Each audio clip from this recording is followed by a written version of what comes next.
24 and 60 should have been impossible, but when their hands touched across that table, electricity didn't care about numbers. Gavino had forgotten what it felt like to want someone so desperately it hurt to breathe, and Emily had never known what it meant to be worshipped. One dinner, and they both knew. This wasn't just attraction. This was destiny waking up. Today's story will teach you that real love doesn't count years. It counts devotion. You'll discover that healing from heartbreak begins the moment you allow yourself to believe in something greater than your pain. And you'll learn that the bravest thing you can ever do is trust again, even when every part of you is terrified. Please like, share, and subscribe. Emily stood in the doorway, rain dripping from her coat, her chest heaving from running 6 blocks in the storm. Her best friend Maya and her boyfriend Derek were somewhere behind her in that crowded bar, probably still tangled together, probably not even noticing she'd left. The image was burned into her mind, walking into that private room to surprise Derek for his birthday, only to find him kissing Maya, her supposed best friend since college, their hands all over each other like Emily didn't exist. The Italian restaurant was warm, filled with the scent of garlic and fresh bread, and tomatoes simmering in olive oil. She stumbled inside, her vision blurred with tears she refused to shed in public. Her mother had taught her better than that. You don't let people see you break, even when you're shattered inside. "Miss, do you have a reservation?" the hostess asked gently, her eyes full of sympathy that made Emily want to scream. Emily shook her head, unable to speak past the lump in her throat. She just needed somewhere to sit, somewhere quiet, somewhere she could disappear and pretend the last hour hadn't happened.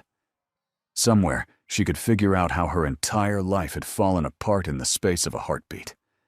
"Come," a deep voice said from behind her, the accent thick and unmistakably Italian. "Sit at my table." She turned and found him, a man who looked like he'd stepped out of a different era entirely. He was tall, easily over 6 feet, broad-shouldered and powerful despite his age. He wore a perfectly tailored black suit that probably cost more than 3 months of her rent.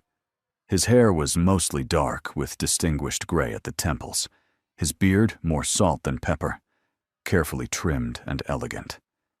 But it was his eyes that held her frozen, dark brown, almost black, steady and knowing, like he could see straight through to her broken heart.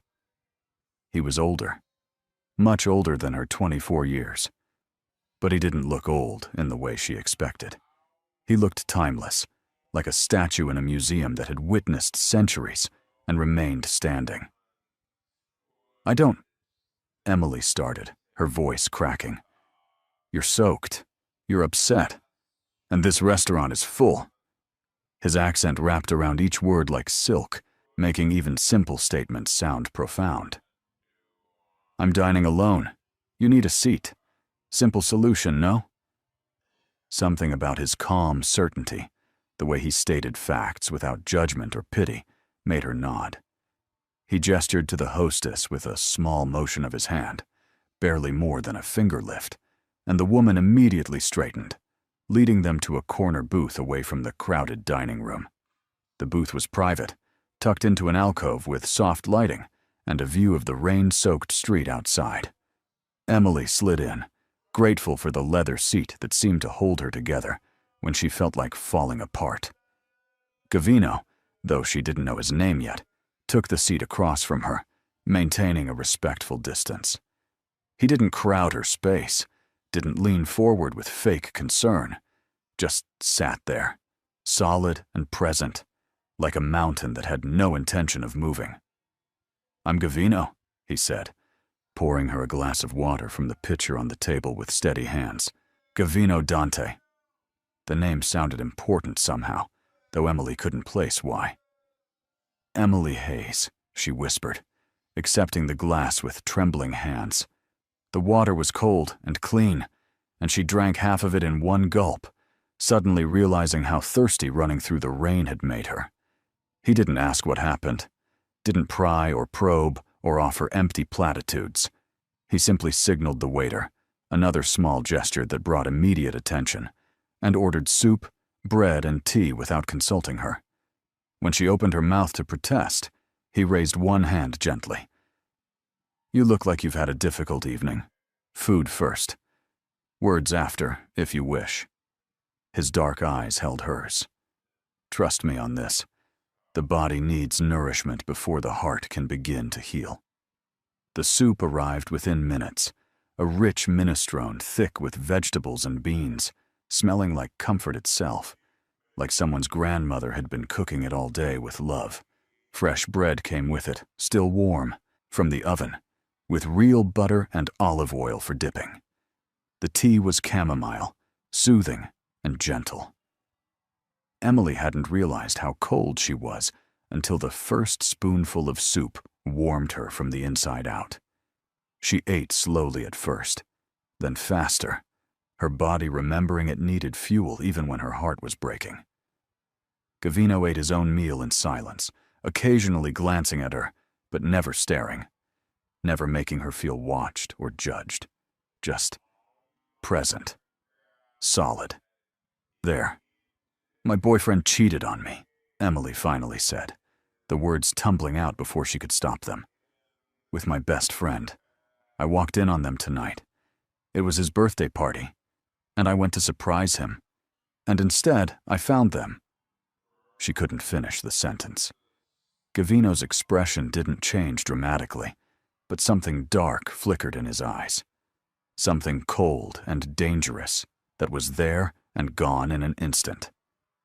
"Then he's a fool. You don't even know me. I know you walked through a storm rather than stay in a room with betrayal. I know you carry yourself with dignity even when your heart is breaking.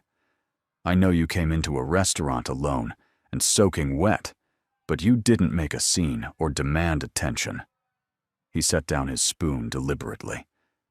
"I know you're stronger than you think you are. That's enough to know he's a fool." Emily's throat tightened with emotion that wasn't quite tears, but wasn't quite relief either. She'd expected pity or awkward comfort or someone telling her it would all be okay. Instead, this stranger offered her something more valuable: respect, recognition, the acknowledgement that her strength mattered even when she felt weak. "Why did you invite me to sit?" she asked, studying his face. There were lines around his eyes and mouth, laugh lines mixed with deeper grooves that spoke of harder emotions. His hands were large and strong, with a few small scars across the knuckles.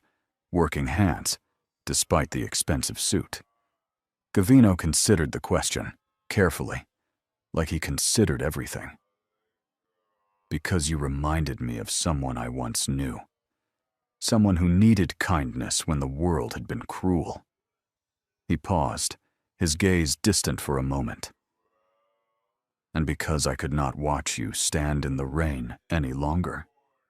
Some things are wrong to witness without action." They finished the meal in comfortable silence. Emily noticed that Gavino ate slowly, deliberately, savoring each bite like food was something to be respected. She noticed he ordered only vegetarian dishes, no meat in his soup, no chicken stock, nothing with animal products. She noticed the way the staff treated him with deference that bordered on fear, though he was nothing but polite to them. When the check came, Gavino paid before Emily could even reach for her purse. The waiter practically bowed when taking his card. "Let me at least pay for half." "No," Gavino said firmly but gently. "Tonight, you accept kindness. Tomorrow, you can argue with me if we meet again. If we meet again." The words hung between them like a promise neither had made but both felt. Something was happening here, something Emily didn't understand, but couldn't deny. This stranger had shown her more care in an hour than Derek had in 2 years of dating. Gavino stood and offered his hand. "Come, I'll make sure you get home safely."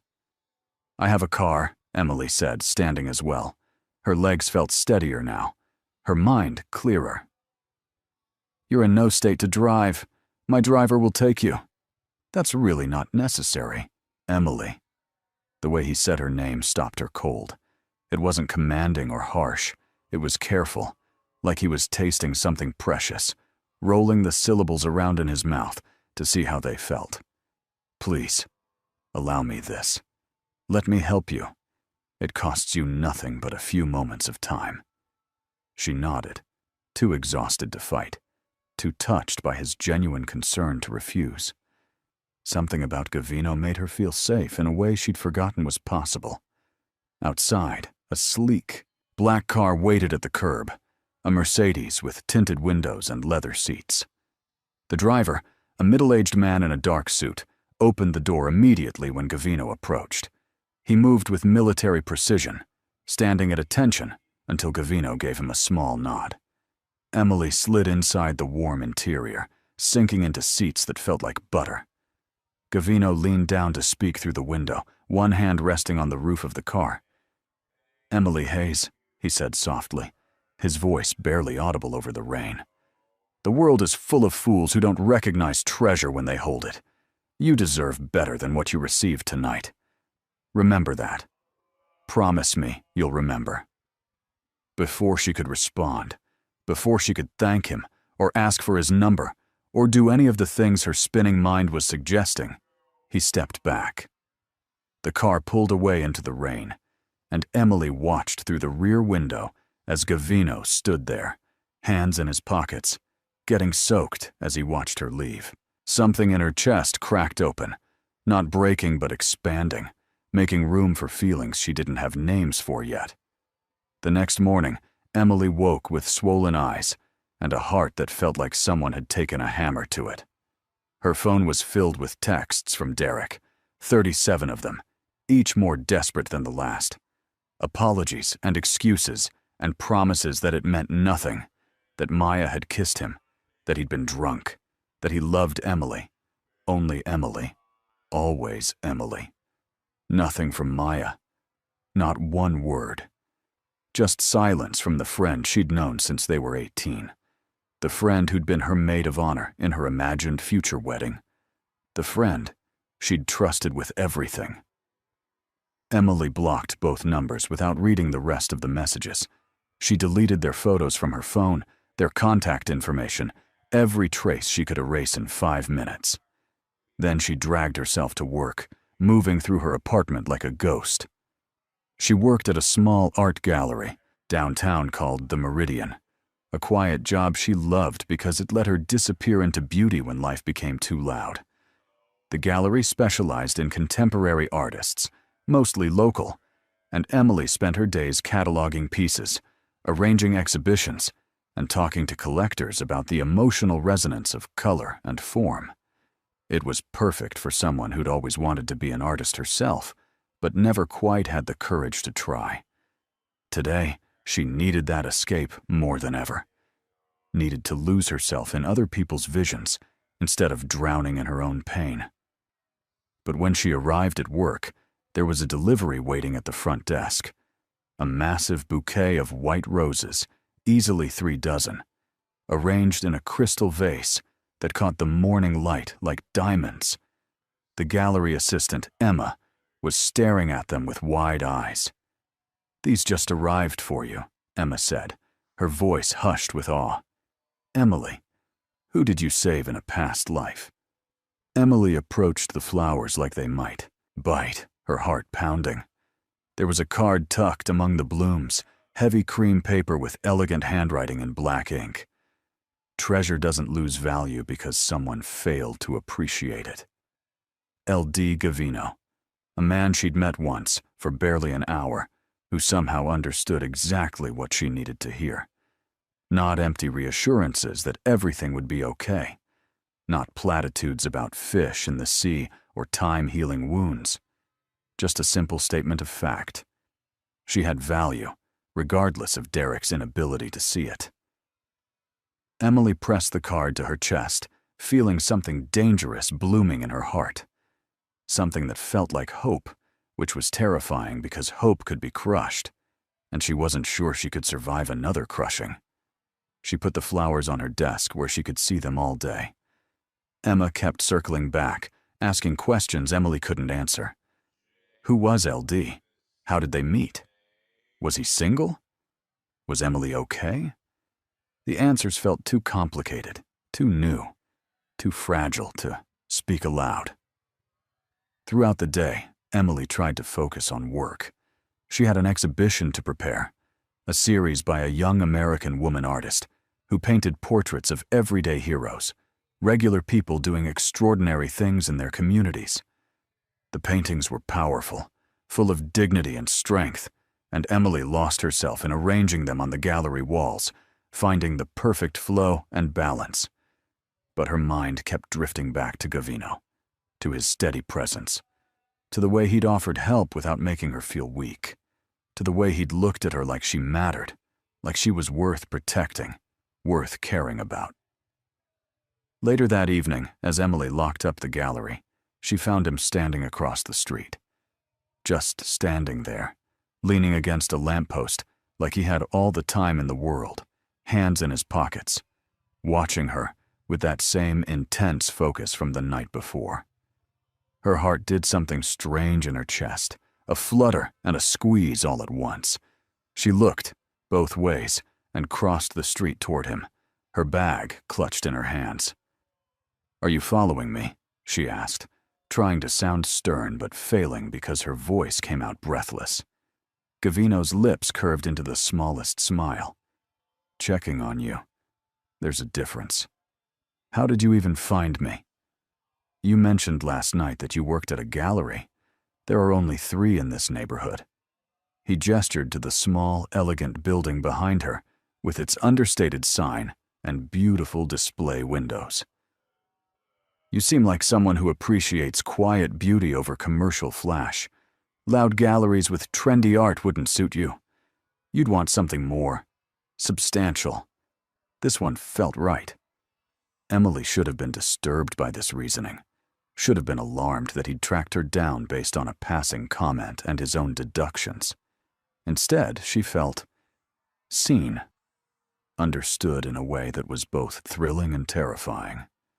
"That's a little intense," she said carefully, watching his face for any sign of the obsession she should probably be worried about.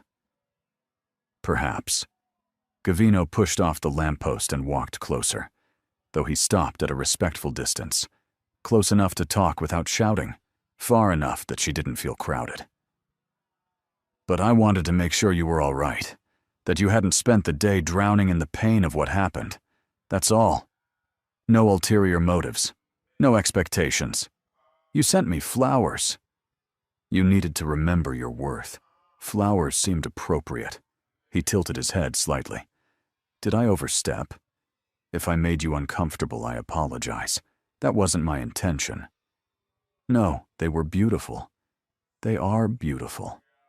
Emily clutched her bag tighter. "I just don't understand why you care. You don't know me. I'd like to, though. Know you, I mean."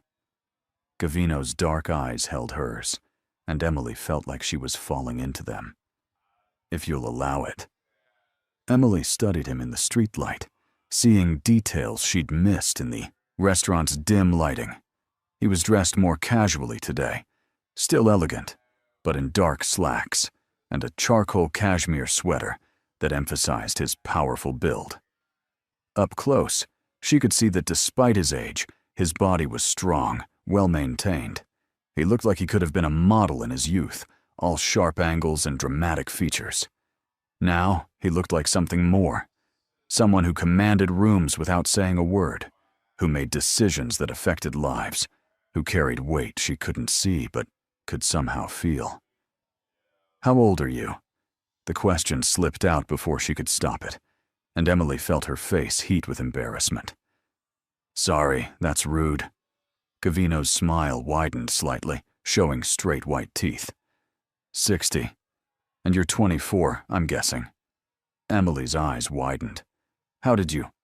Your energy, the way you move through the world, like you're still discovering who you are, still becoming." His gaze softened, becoming almost tender. The way you wore your heartbreak last night, like it was the first time you'd truly been betrayed. That kind of devastation comes from still believing the world is fundamentally good. You haven't learned to protect yourself yet. It's not a criticism. It's beautiful. Rare. I'm not looking for anything, Emily said quickly, her heart racing. She needed to establish boundaries, to protect herself from whatever this was becoming. I just got out of a relationship, a serious relationship. I'm not ready for… I know, and I'm not asking for anything. Gavino took a small step back, as if to prove his point, giving her more space. I simply wanted to make sure you were well, that you weren't alone with your pain, that someone in this city knew you mattered. That's all. But it wasn't all. Emily could feel it in the air between them, the crackle of something neither had named, but both recognized. Chemistry, maybe. Connection. The sense that they'd met before in some other life, some other version of reality where a 60-year-old Italian man and a 24-year-old American woman made perfect sense. Would you like to have dinner?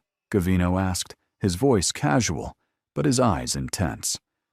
No expectations, just conversation. I promise to be perfectly boring if that helps you feel more comfortable. Emily laughed despite herself, the sound startling in the quiet street. Somehow, I doubt you're capable of being boring. Then you'll have to find out yourself. Gavino's smile was gentle, encouraging. One meal. If you hate it, I'll never bother you again. But if you enjoy it… He trailed off, letting the possibility hang between them. She should have said no. Should have gone home, processed her breakup, given herself time to heal. Every rational part of her brain was screaming that this was too fast, too intense, too much. But there was something about Gavino that made her feel safe and electrified all at once, a contradiction she couldn't explain but couldn't deny. Looking at him, seeing the genuine hope in his eyes mixed with respect for whatever decision she made, Emily realized something important. For the first time since Derek, since the breakup, since everything fell apart, she wanted to say yes to something. Wanted to move forward instead of backward. Wanted to be brave instead of safe. Okay, she heard herself say, her voice stronger than she felt. Dinner. His smile was subtle but genuine, transforming his face from merely handsome to absolutely devastating. Tomorrow evening. I'll pick you up at 7. You don't know where I live. Gavino pulled out his phone. Expensive, sleek, probably the latest model, and handed it to her. His hands were warm when they brushed hers, the contact brief but electric. Then perhaps you'll tell me. Emily typed in her address with trembling fingers, hyper-aware of his proximity, of the way he smelled like expensive cologne, and something else, something warmer and more personal. Sandalwood, maybe. Cedar. Things that grew slowly and lasted forever. When she handed it back, their fingers brushed again, longer this time, and the contact sent heat racing up her arm. Gavino noticed. She could tell by the way his jaw tightened slightly, by the way his eyes darkened just a fraction, by the way his breathing changed rhythm for just a moment. Tomorrow, he said softly, his voice dropping to something lower, more intimate. Then he turned and walked away into the gathering dusk, leaving Emily standing there on the sidewalk, wondering what had just happened to her carefully ordered world. She stood there long after he disappeared around the corner, her heart pounding, her fingers still tingling from where they'd touched his. The roses waited in her office behind her. Tomorrow waited ahead of her. And for the first time in 24 hours, Emily felt something other than pain. She felt anticipation, possibility, hope, and it terrified her almost as much as it thrilled her. The next evening, Emily changed clothes 4 times, 5 times, 6 times. Nothing felt right. Everything felt too young, or too casual, or too desperate. Her tiny apartment bedroom looked like a tornado had hit it. Clothes scattered across every surface, shoes littering the floor.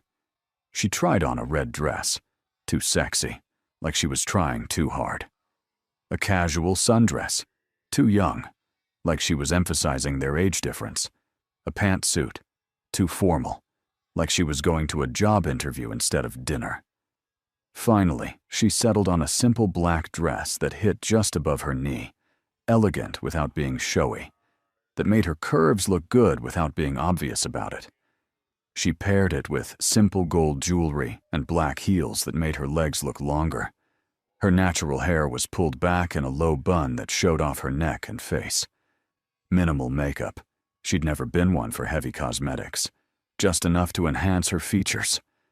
When she looked in the mirror, she saw someone who looked put together, confident, like she knew her own worth. It was a lie, but maybe if she looked the part, she could start to believe it. At exactly 7 o'clock, Gavino knocked. Emily appreciated the punctuality. Derek had always been late, making her wait, making her feel like her time didn't matter. When she opened the door, she found Gavino holding a single white rose. Not a dozen, not an overwhelming gesture, just one perfect bloom.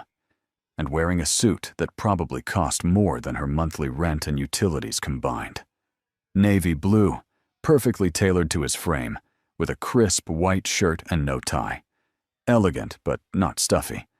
Powerful but approachable. "You look beautiful," he said simply, offering her the rose. Not, "You clean up nice," or "wow," or any of the casual comments Derek used to throw at her. Just a simple statement of fact, delivered with such sincerity that Emily felt heat rise in her cheeks. "You clean up nice yourself," Emily replied, accepting the rose and trying to calm her racing pulse. Up close, she could see the flecks of gray in his dark eyes, the strong line of his jaw beneath his beard, the way his suit jacket stretched slightly across his broad shoulders. Gavino's car was waiting outside, the same sleek black Mercedes from before, but this time he opened the door himself instead of letting the driver do it. His hand touched her lower back lightly, respectfully, as she slid inside. Barely more than a brush of fingertips through fabric, but it left her skin burning like he'd pressed his palm there bare. The touch was brief, proper, completely appropriate. And yet it felt like the most intimate thing anyone had done to her in months. Derek had never touched her like that, with care, with attention, like her comfort mattered more than his own convenience. Gavino slid into the driver's seat, no driver tonight, just the two of them, and pulled into traffic with the kind of confidence that came from years of navigating both cars and life. He drove smoothly, efficiently, one hand on the wheel, the other resting casually on the center console between them. "Where are we going?" Emily asked, watching the city lights blur past her window. "A place I think you'll like," Gavino said, glancing at her with a small smile. "Trust me." And strangely, impossibly, she did.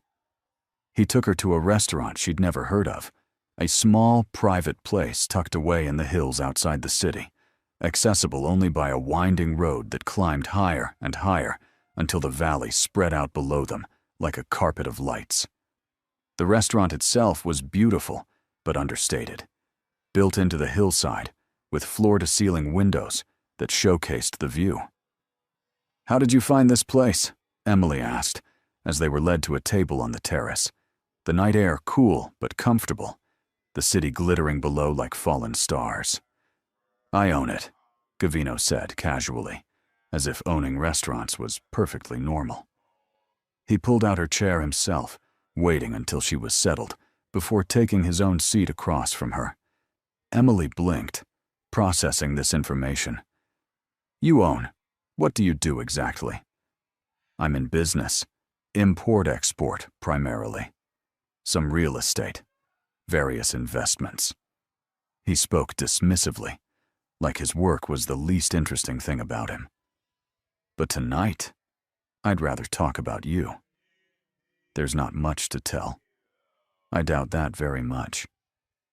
Gavino leaned back in his chair, studying her with that intense focus that made her feel like the only person in the world. Tell me about your art. How did you know Emily started, then stopped. Of course he knew. He'd found her gallery, sent her flowers. He'd been paying attention in ways Derek never had. You work in a gallery. You chose it specifically because it's quiet and beautiful, because you value substance over flash. You appreciate art deeply. I could see it in your face when you talked about your work. Gavino's gaze was warm, encouraging. But do you create it? Emily hesitated. This was the dream she never spoke aloud, the secret hope she'd kept locked away because admitting it made her vulnerable to failure, to judgment, to the crushing weight of her own inadequacy. Derek had known she painted, but he'd never asked to see her work, had never expressed interest in what she created, had treated it like a hobby instead of a passion. Finally, she nodded. I paint. Nothing serious, just for myself. What do you paint? Feelings, mostly. Abstract things. Colors and shapes that represent emotions I can't put into words. Emily's hands moved as she talked, gesturing, trying to express what she couldn't adequately explain. Like, heartbreak isn't just sad. It's blue, but also gray, but also these sharp lines of red, where the pain is most acute. And joy isn't just yellow. It's gold and orange, and these bursts of white, where everything feels possible. Gavino's expression had softened into something Emily couldn't name. Admiration? Understanding? Something deeper? I'd like to see your work sometime, he said quietly, if you'd be willing to share it. It's not very good. Let me decide that. Gavino's tone left no room for argument, but it wasn't demanding. It was confident, like he already knew her work would be good because she'd created it, and therefore it had value. The waiter arrived with their food, all vegetarian dishes, beautifully plated, that Gavino ordered without looking at the menu. Everything was exquisite, fresh, prepared with obvious care. Roasted vegetables with herbs Emily couldn't identify but tasted incredible. Handmade pasta with a simple tomato sauce that was somehow better than anything complicated. A salad with greens so fresh they must have been picked that day. You're vegetarian? Emily asked between bites, watching him eat with the same deliberate care he applied to everything else.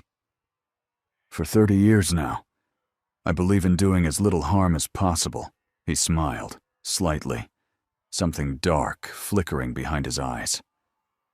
In most areas of my life, at least. There was something in the way he said it, something complicated and dangerous hiding beneath the surface, like an iceberg with most of its mass underwater.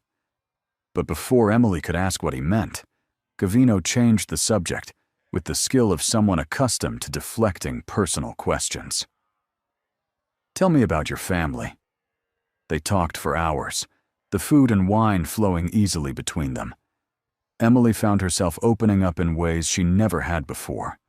About her parents, who divorced when she was 10. About the custody battles that made her feel like a prize to be won instead of a person to be loved. About growing up feeling caught between two worlds, two homes, never quite belonging fully in either place.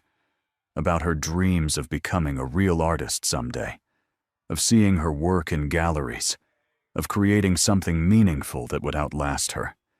Gavino listened to every word like it, mattered, like she mattered, asking thoughtful questions that showed he was genuinely interested, not just waiting for his turn to talk. He remembered details Derek would have forgotten in seconds. He made connections between things she said, understanding her in ways that felt both comfortable and terrifying. What about you?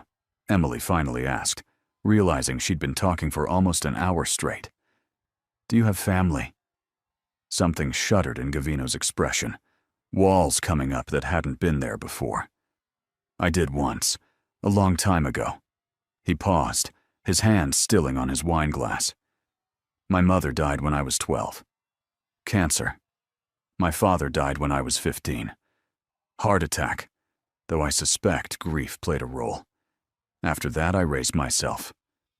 I'm so sorry, Emily said, her heart aching for the boy he'd been, alone in the world, at an age when most kids were worrying about homework and sports. Don't be. It made me strong. It made me self-reliant. It made me careful about who I let into my life, because I learned early that everyone leaves eventually. Gavino's gaze met hers, intense and searching. But I've also learned that family is not always about blood. Sometimes it's about loyalty, about choosing people who choose you back, about building something that lasts, not because you're obligated to, but because you want to. That's beautiful, Emily whispered, feeling tears prick her eyes. She didn't know why his words affected her so deeply, but they did. Maybe because Derek and Maya's betrayal had taught her the same lesson, that DNA and history didn't guarantee loyalty, that sometimes the people you thought you knew best were the ones who hurt you most.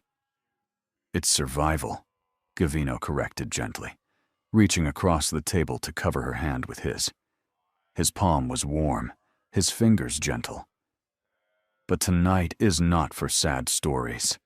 Tonight is for remembering that life continues. That joy still exists even after pain. That beauty persists even after betrayal. After dinner, Gavino drove her home himself, the car filled with silence that felt comfortable instead of awkward. Music played softly, classical Italian, something with strings that sounded like romance and longing. Emily watched the city lights blur past her window, feeling fuller than she had in days, both physically and emotionally. When they reached her apartment building, a modest complex in a decent neighborhood, nothing fancy but clean and safe, Gavino walked her to the door like a gentleman from another era. He moved slowly, giving her time to tell him to leave if she wanted, respecting her space, even as everything in his body language said he wanted to be closer. "Thank you," Emily said, turning to face him at her door. The hallway light was dim, casting shadows across his face that made him look younger and older all at once. For tonight, for yesterday, for the flowers, for everything. "Thank you for trusting me," Gavino replied, his voice low and rough. He reached up slowly, giving her time to pull away, and brushed a strand of hair from her face that had escaped her bun. His fingers lingered just a moment too long against her cheek, tracing the line of her jaw with such tenderness that Emily's breath caught. "You deserve to be treasured, Emily Hayes. I hope you're beginning to remember that." Then he stepped back deliberately, creating distance between them, and walked away down the hall.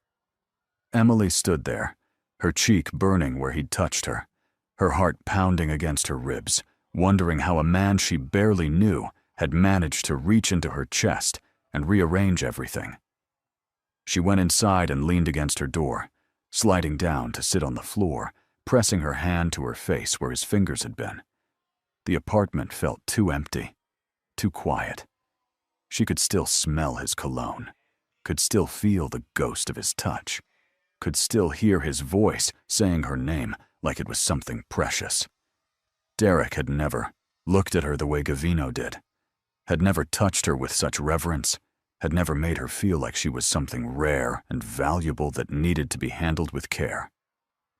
Emily pulled out her phone and stared at it, half expecting a text from Derek, but there was nothing. He'd finally stopped trying, finally given up. And instead of feeling sad about it, she felt relieved, free, like a weight had been lifted from her shoulders. She went to her bedroom and changed into pajamas, then stood before the small easel in the corner where her current painting waited.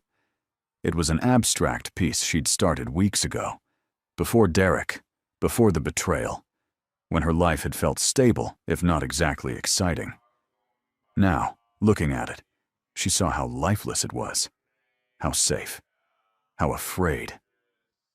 Emily picked up her brush and added new colors, deep blues and silvers, warm golds, sharp lines of red, painting over what had been safe and boring, creating something new from the ruins of the old. Just like Gavino was helping her do with her life. Over the next week, Gavino appeared in her life like clockwork, not overwhelming, not suffocating, just there, in ways that made her days brighter, her burdens lighter. He showed up at the gallery on Tuesday with lunch, gourmet sandwiches from a shop she'd mentioned loving once in passing. How he'd remembered, she didn't know.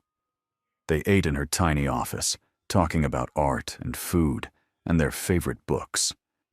Gavino was well-read, intelligent, able to discuss everything from classical literature to contemporary philosophy. Talking to him felt like exercise for her brain, challenging and stimulating in the best way. On Wednesday, a package arrived at her apartment, a book of Italian poetry, leather-bound and beautiful, with passages marked in careful handwriting. The marked passages were all about discovery, about finding beauty in unexpected places, about how the heart knows things the mind hasn't learned yet.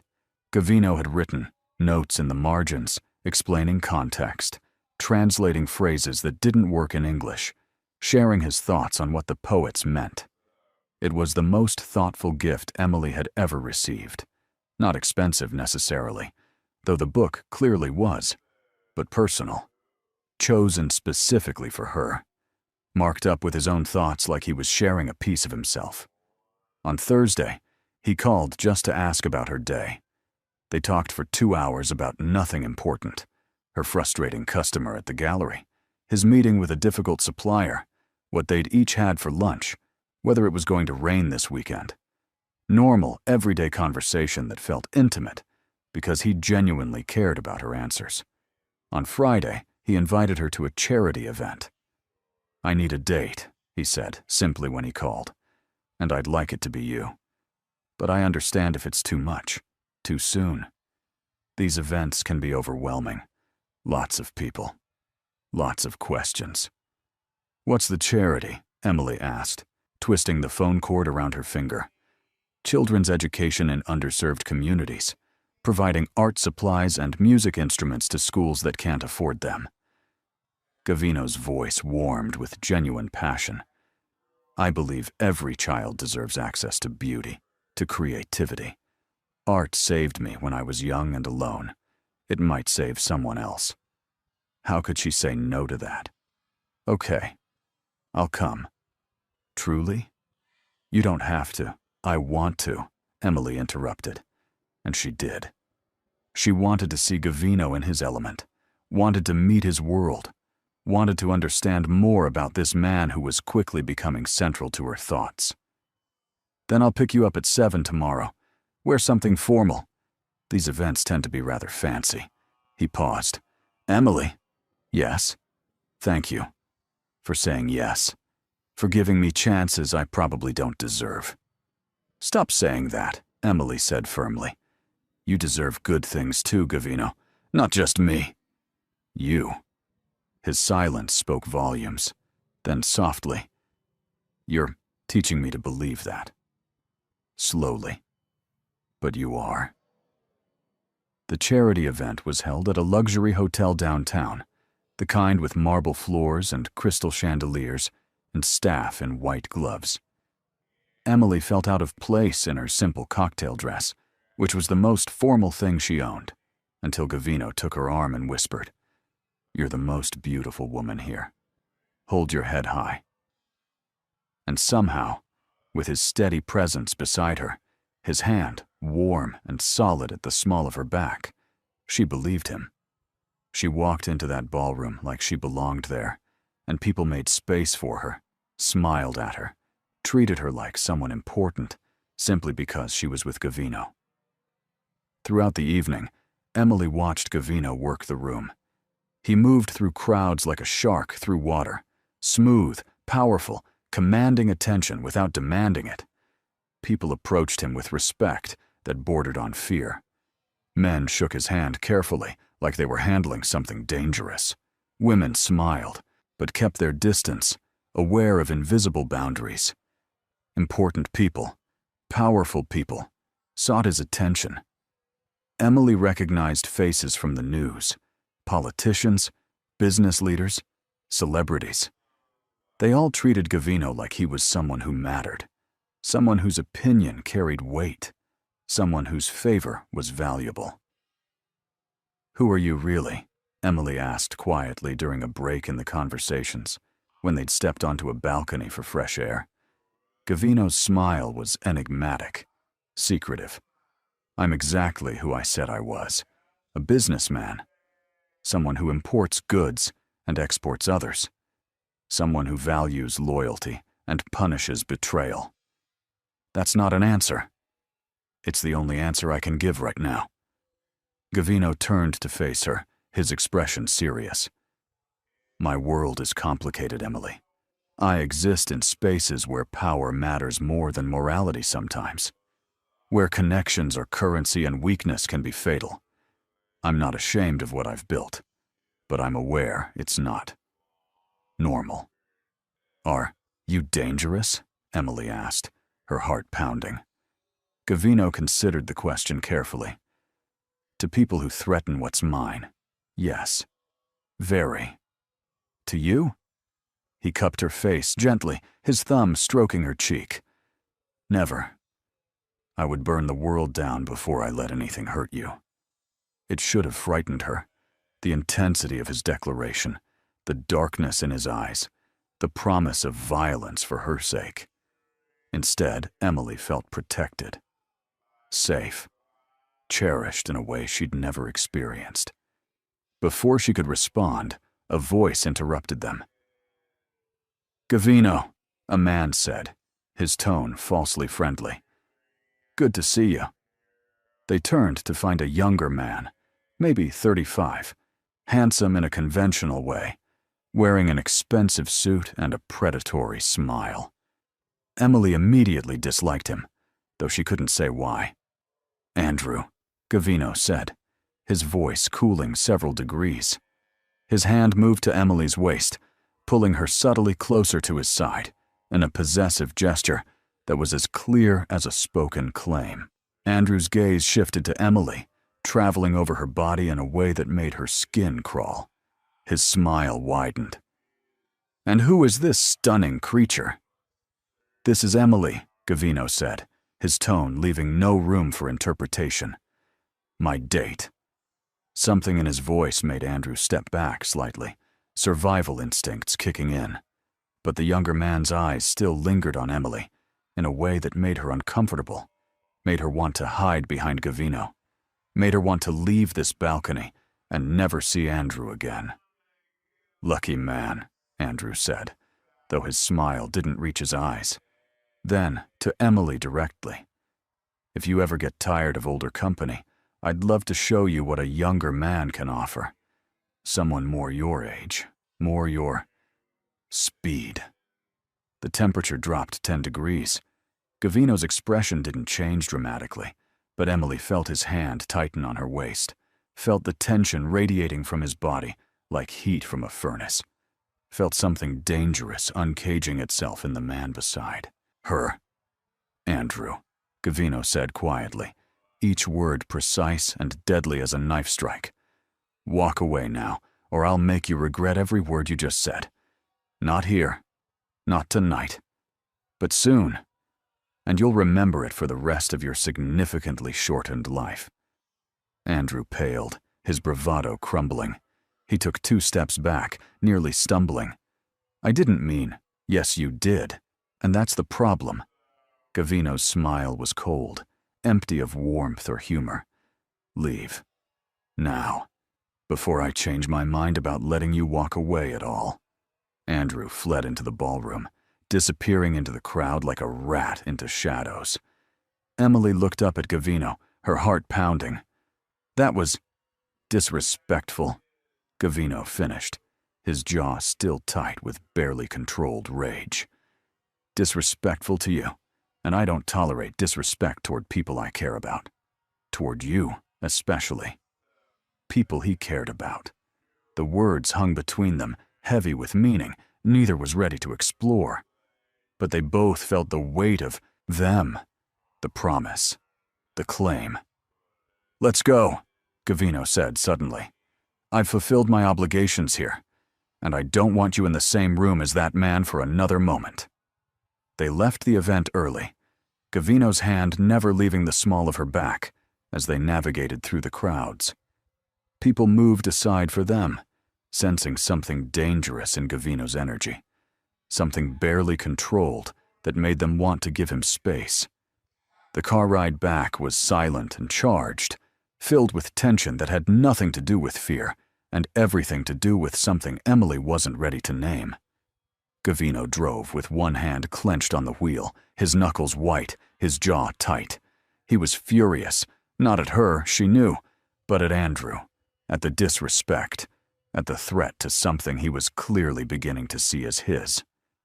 When they reached Emily's apartment, Gavino walked her to the door like always, but this time something was different. He stood closer. His breathing was heavier. His control was slipping. "Emily," he said, his voice rough like gravel. "I need to tell you something." Her heart hammered. "What?" "I'm not a good man." The words came out pained, like they hurt to say. "I've done things, built my life on foundations that would frighten you if you knew the details. I've hurt people. I've made decisions that served my interests over others' lives. I'm powerful because I was willing to do what others wouldn't." "Gavino, let me finish, please." He took a shaky breath. "But with you, I want to be better. I want to be the man you deserve, the man who would make you proud instead of ashamed. I don't know if I can completely shed who I've been, but I'm willing to try. For you. Because of you."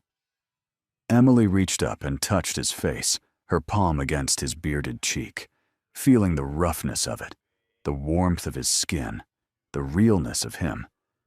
"I don't need you to be perfect, Gavino. I just need you to be honest, to tell me the truth even when it's ugly, even when it's hard." Something broke in his expression, a crack in the wall he'd built around himself. He leaned down slowly, giving her every chance to pull away, every opportunity to say no, and pressed his forehead against hers. "I'm falling for you," he whispered, his breath warm against her lips. "God help me. I'm falling so hard it terrifies me. I told myself I was too old, too damaged, too dangerous for this. But I can't stop. I don't want to stop." "Good," Emily breathed, her hand sliding up to cup his face, to hold him there, to keep him close. "Because I'm falling too. And it's terrifying and wonderful, and I don't understand it. But I don't want it to stop either." They stood there for a long moment, breathing the same air, their foreheads pressed together, neither willing to close the final distance, but both desperate to. The hallway was empty, quiet except for their breathing and the distant sound of someone's television through thin walls. Finally, Gavino pulled back, with visible effort, his hands shaking slightly as they released her. "Not tonight. Not when I can't trust myself to stop. Not when you deserve better than a hallway and stolen kisses."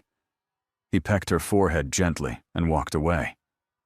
Emily leaned against her door, her whole body trembling, wondering how much longer she could survive this beautiful, terrible tension, building between them like a storm waiting to break.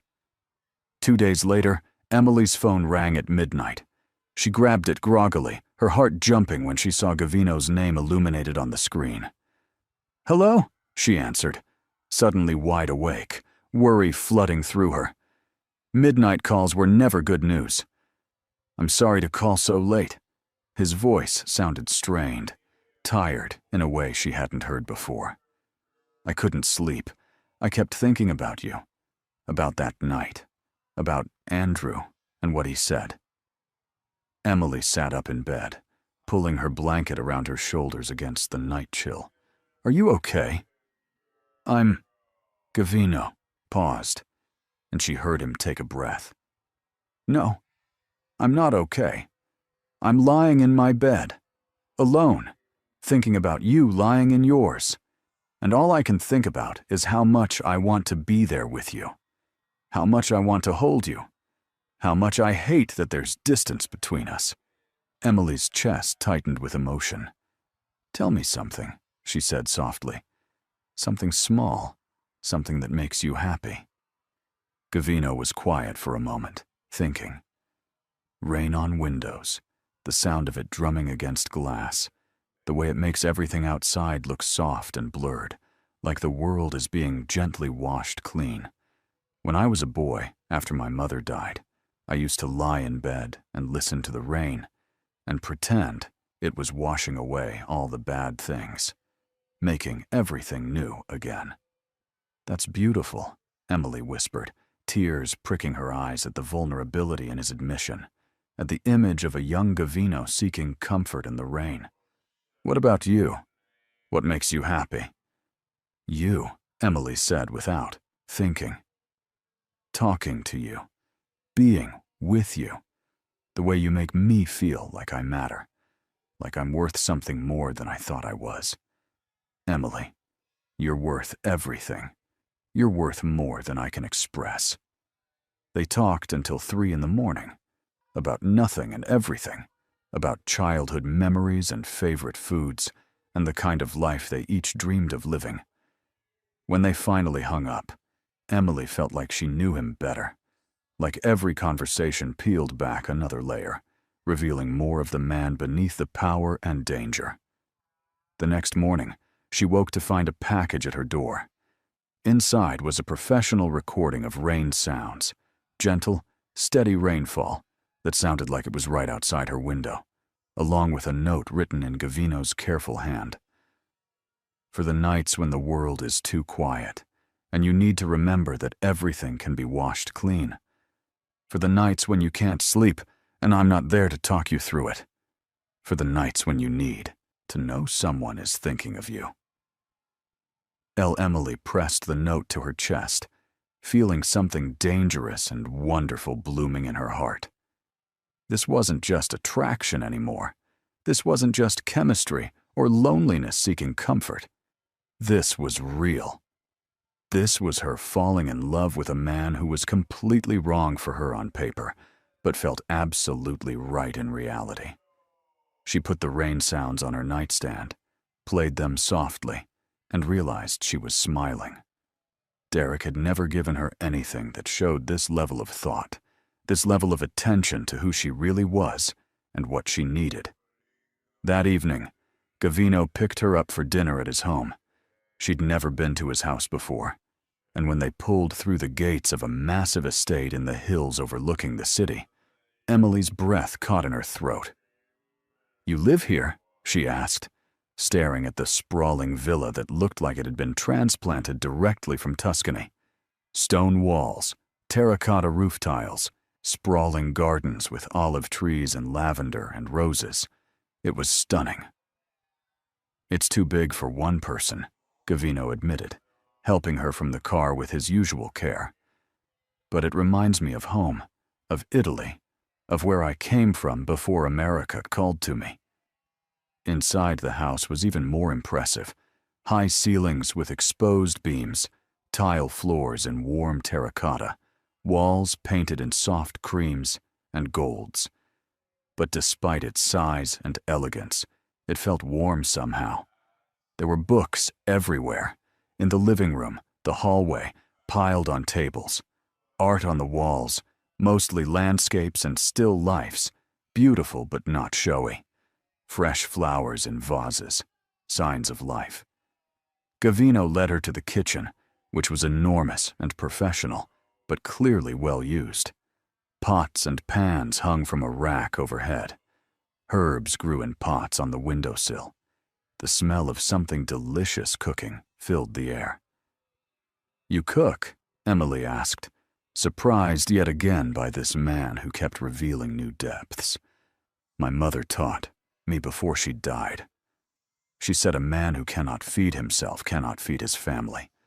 That food is love made tangible. He handed her a glass of red wine. Italian, she assumed, probably from his homeland. It's one of the few memories I have of her that doesn't hurt anymore. Time has softened it from pain to sweetness. Emily heard the grief beneath his words, old but still present. How long has it been? 48 years. I was 12 when she died. Gavino stirred the sauce on the stove, his movements practiced and precise, the motions of someone who'd done this thousands of times. My father lasted 3 more years before his heart gave out. The doctor said it was a heart attack, but I've always believed it was grief. He couldn't live without her. Didn't want to. That's so sad, Emily whispered. It's also beautiful in a way.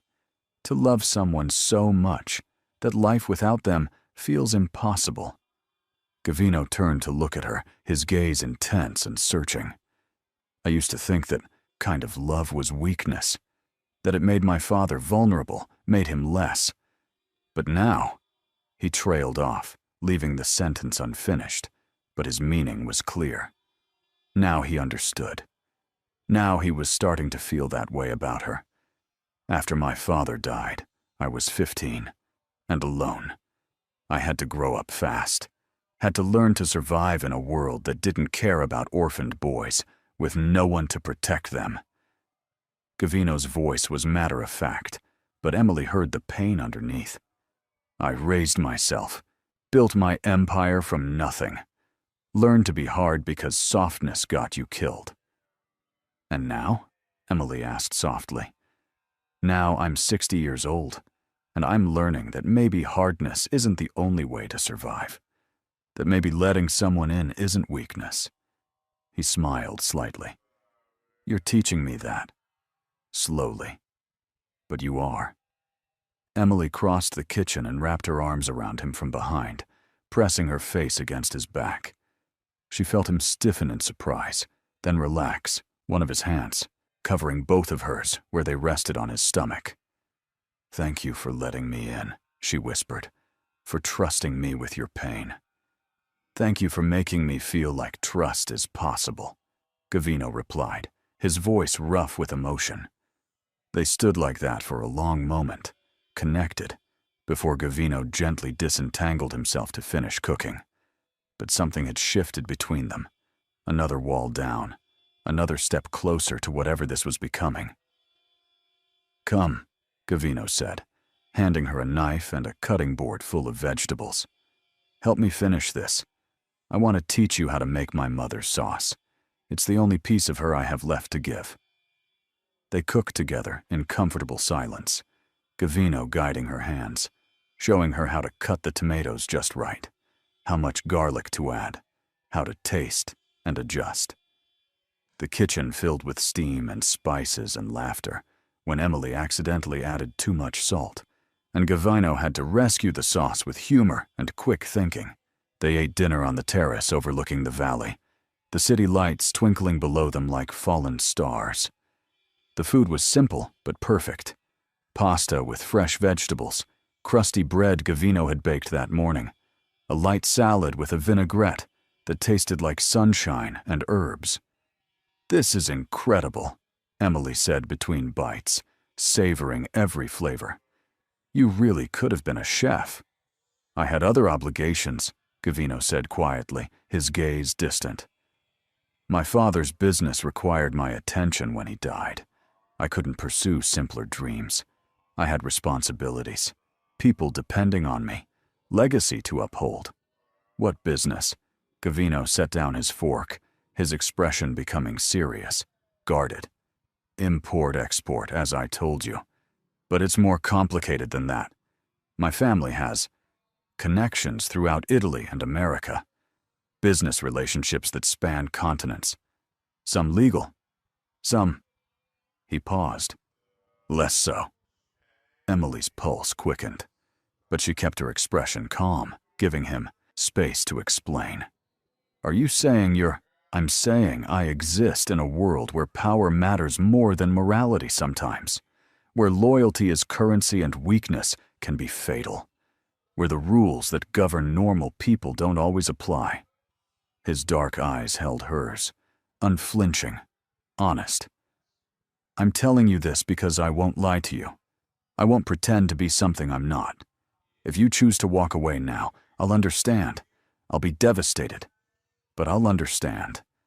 But if you stay, you need to know what you're stepping into. Emily should have been afraid. Any reasonable person would have been. She should have thanked him for dinner, called a taxi, and never looked back. But looking at Gavino, at this man who sent her rain sounds and cooked her his mother's recipes, and looked at her like she was the answer to a question he'd been asking his whole life, she felt only certainty. I'm not walking away, she said firmly, her voice steady despite her racing heart. You've been honest with me. You've treated me with more respect and care than anyone ever has. Whatever world you exist in, whatever you've done to survive, that's your past. I care about who you are now, who you want to become. Gavino closed his eyes briefly, relief washing over his features so powerfully that for a moment he looked younger, vulnerable. When he opened them again, they were blazing with emotion he no longer tried to hide. Then you need to understand something else, he said, his voice low and intense, each word deliberate. I am not a man who does anything halfway. I don't have casual relationships or temporary connections. If I claim you, I claim all of you. Your safety becomes my responsibility. Your happiness becomes my mission. Your enemies become mine to destroy. That sounds very possessive, Emily said, but her voice shook with something that definitely wasn't fear. It was excitement, anticipation, the thrill of being wanted so completely. It is, Gavino agreed without apology. I warned you I'm not a good man in many ways, but I will be good to you. I will protect you with everything I have. I will treasure you like the precious thing you are. He leaned forward, his gaze pinning her in place. The question is whether you can accept that kind of devotion, that kind of intensity. Because once I claim you as mine, Emily, I won't let go easily. Emily's heart pounded so hard she thought it might break free from her chest. Everything about this should have terrified her. The possessiveness, the intensity, the barely contained obsession she saw in his eyes. But it didn't, because underneath all of that was care, was protection, was a man who'd spent his entire life being hard, finally finding someone he wanted to be soft with. I've never had anyone protect me before, she said honestly, her voice shaking with emotion. I've always had to protect myself, take care of myself, fight my own battles alone. Not anymore. Gavino reached across the table and took her hand, his thumb tracing circles on her palm, the touch both comforting and electrifying, both innocent and promise-laden. Never again, if you let me. Let me be your shield, your safety, your home. They sat there, hands joined, the night air cool around them, the city lights twinkling below, both standing on the edge of something that would change everything. Emily could feel the weight of the decision pressing down on her. This wasn't just agreeing to date someone. This was accepting someone into her life completely, accepting protection and intensity and devotion that bordered on obsession. But when she looked into Gavino's eyes and saw the raw hope there, the desperate need mixed with respect for her choice, she knew her answer had been decided the moment he'd invited her to sit at his table that rainy night. Yes, she whispered. Yes to all of it. To you. To us. To whatever this becomes. Gavino's smile was brilliant, transforming his entire face. He stood and pulled her up with him, into his arms, holding her close enough that she could feel his heart pounding as hard as hers. You won't regret this, he promised against her hair. I'll make sure of it. Every single day. Later that night, Gavino showed her his library, a massive room that took up an entire wing of the house, filled with books in multiple languages, floor-to-ceiling shelves, stuffed with everything from ancient philosophy to contemporary fiction. Emily wandered through the aisles, running her fingers along the spines, feeling like she'd discovered a secret part of his soul. "This is beautiful," she breathed, overwhelmed by the sheer volume of knowledge surrounding her. "You've read all of these?" "Most of them. Some multiple times." Gavino leaned against the doorframe, watching her explore with a soft expression. "These books saved me when I was young and angry and alone. When I had no one to teach me how to be a man, I learned from them. They showed me there were other ways to be powerful, other ways to survive beyond violence and fear." Emily pulled out a volume at random, Homer's Odyssey, the pages worn and marked with notes in the margins. "What did this one teach you?" "That even the strongest men need help sometimes. That pride can be your downfall. That the journey home is often more important than the destination." Gavino pushed off the doorframe and walked to her, taking the book gently from her hands. "That sometimes the monsters we face are reflections of our own inner darkness." "You're not a monster," Emily said firmly. "I've done monstrous things," Gavino countered quietly.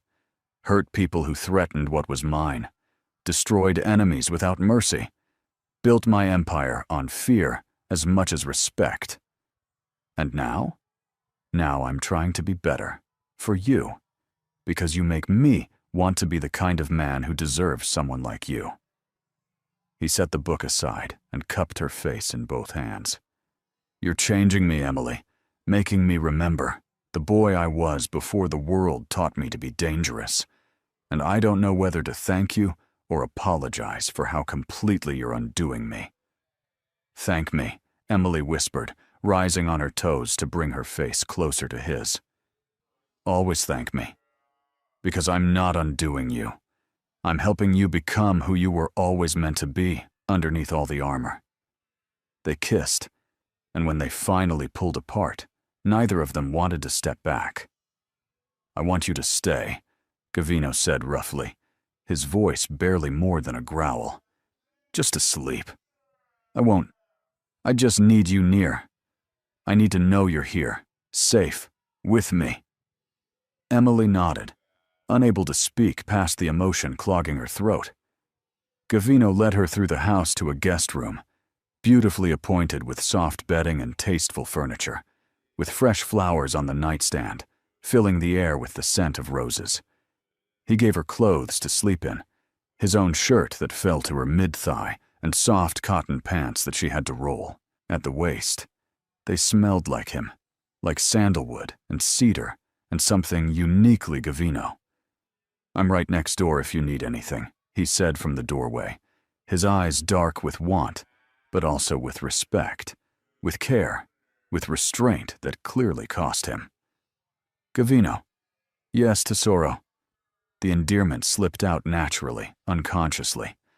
"Thank you for being patient with me, for not pushing, for giving me time even when I know you want more." His smile was gentle, full of emotion. "Emily, I would wait forever if that's what you needed. Some things, some people, are worth any amount of time. You could make me wait a decade, and I'd count every day a blessing, because at least I got to know you existed." He closed the door softly, and Emily lay awake for hours in his shirt, surrounded by his scent, her heart too full to sleep. She could hear him moving around in the next room, could picture him lying in bed, staring at the ceiling, as unable to rest as she was, around 2 in the morning. She gave up on sleep and padded quietly out of her room. The house was dark except for small lights along the baseboards. She found Gavino in the kitchen, making tea, wearing just pajama pants and looking devastatingly handsome in the dim light. "Can't sleep?" he asked, not turning around. "How did you know it was me?" "I've been listening for you, hoping you'd come find me." He turned, offering her a cup of chamomile. I've been lying in bed, torturing myself by knowing you're so close, but still too far. Emily took the tea, their fingers brushing, both of them hyper-aware of every point of contact. Can we just sit together until we're tired? I'd like that. They settled on the couch in his living room, a respectful distance between them at first. But gradually, naturally, they drifted closer until Emily was tucked against his side, his arm around her shoulders, her head on his chest, listening to the steady beat of his heart. His other hand played with her, fingers tracing patterns on her palm, touch grounding them both. "Tell me about your sister," Emily said softly, remembering he'd mentioned her once. Gavino went still for a moment. Then, slowly, he began to speak. Her name was Isabella. She was 8 years younger than me, 15 when she died. She had dark hair like mine and my mother's smile. She wanted to be a teacher. Loved children. Loved books. Loved making people happy. What happened? She was caught in the crossfire of my father's war with a rival family. Wrong place, wrong time. She was walking home from school. His voice was hollow, empty of everything but old pain. I was 25, had just taken over the business. I thought I could protect everyone, thought I was invincible. But I failed her. Emily lifted her head to look at him, seeing tears on his cheeks that he wasn't bothering to hide. That wasn't your fault, wasn't it? I was supposed to keep her safe. That was my job as her brother, as the head of the family. And I failed. Gavino looked at her, his eyes haunted. I see her in you sometimes. That brightness, that belief that the world can be good despite evidence to the contrary. That innocence. I'm not innocent, Emily protested gently. Not innocent, perhaps, but uncorrupted by the things I've seen, the things I've done. You still believe in goodness, in love, in happy endings. His hand came up to cup her face, and it terrifies me that I'll fail you the way I failed her. That I'll get you killed just by loving you. Listen to me, Emily said fiercely, taking his face in both her hands. I am not your sister. I am not a child who needs constant protection. I am a grown woman who chose you with full knowledge that your world is dangerous. And whatever happens, it won't be your failure. It will be life, and we'll face it together. I can't lose you, Gavino whispered, his voice breaking. I can't survive losing someone else I love. You won't lose me, because I'm not going anywhere. Emily kissed him softly, tasting salt from his tears. We're going to figure this out. We're going to build something good together, and we're going to be happy. Do you hear me? We deserve happiness. Gavino pulled her into his lap, holding her so tightly she could barely breathe, his face buried in her neck. His shoulders shook with silent sobs, 48 years of grief and guilt and fear finally breaking free. Emily held him through it, stroking his hair, whispering reassurances, letting him be vulnerable in a way he probably hadn't been since he was that 15-year-old boy alone in the world. They stayed like that until dawn, neither sleeping, both finding comfort in physical closeness, in shared vulnerability, in the growing certainty that whatever this was between them, it was real. It was worth fighting for. It was worth any risk. When the sun finally rose, painting the sky in shades of pink and gold, Gavino lifted his head and looked at her, with red-rimmed eyes.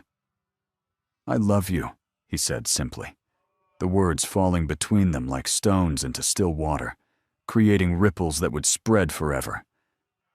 I know it's too soon. I know it's crazy. But I love you. I've probably loved you since that first night when you walked in, soaking wet, and let me help you. Emily's eyes filled with tears, but they were happy tears this time. I love you too. I know I shouldn't. I know it's fast. But I do. I love you so much, it scares me.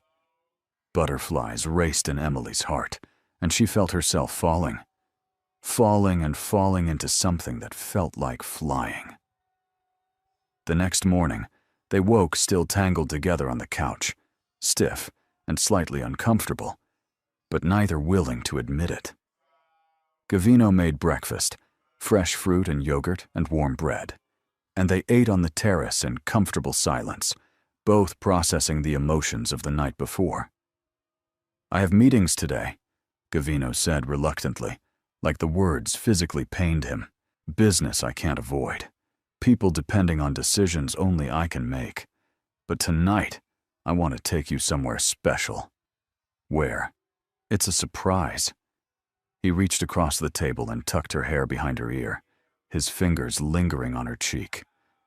"Wear something comfortable. Dress for adventure. And trust me." "I do trust you," Emily said, meaning it completely, fully, without reservation.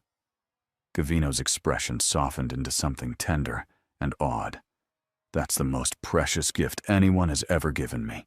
Your trust, your faith, the belief that I'm worth the risk you're taking." He drove her home himself, kissing her goodbye at her door, with a promise to return that evening. Emily floated through her day in a daze, barely able to focus on work, her mind replaying every moment, every touch, every word. Emma noticed, of course, commenting on Emily's constant smile, but Emily just shrugged mysteriously, not ready to share this yet, wanting to keep it private and precious a little longer. That evening, Gavino picked her up wearing jeans and a leather jacket, casual in a way she'd never seen him, looking younger and more relaxed, and devastatingly handsome. He looked like he could have been a model or a movie star, someone whose face belonged on magazines instead of in boardrooms making dangerous decisions. "Where are we going?" Emily asked as they drove away from the city, heading into open countryside. "You'll see. Patience, tesoro." They drove for over an hour, the city falling away behind them, replaced by rolling hills and farmland, and eventually the distant glitter of ocean. They finally stopped at a small private airfield where a helicopter waited, gleaming in the late afternoon sun. Emily's eyes widened. "You're kidding." Gavino grinned, a real boyish grin that made her heart flip. "I told you to trust me."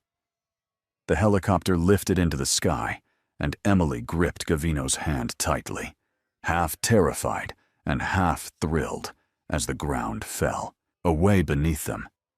The city became a toy model, then disappeared entirely, replaced by the golden California coast, the ocean stretching endlessly to the horizon, the sun beginning its descent in a sky painted orange and pink and purple.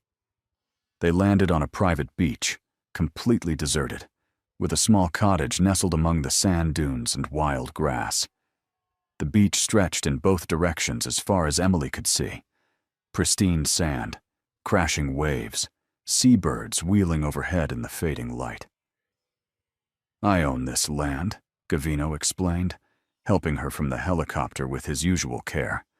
500 acres. I come here when I need to remember what peace feels like, when the weight of my world becomes too heavy and I need space to just breathe. They walked along the beach as the sun set, Gavino holding her hand like it was natural, like they'd been doing this for years instead of weeks. The sand was cool beneath their bare feet. They'd left their shoes in the helicopter, and the ocean breeze carried the salt spray smell of deep water and possibility. "My father brought me to a beach like this once," Gavino said quietly, his voice nearly lost in the sound of waves. "Before he died, I was maybe 13. He told me that no matter how powerful I became, I should never forget what it felt like to be small, to stand before the ocean and remember that I'm just one person in a vast world. That power is temporary, but the ocean is eternal." "That's beautiful," Emily said, squeezing his hand. He was a complicated man, violent when he needed to be, ruthless in business, feared by enemies. But he loved me in his way. He loved my mother completely, my sister fiercely. Gavino stopped walking and turned to face the ocean, pulling Emily in front of him and wrapping his arms around her from behind.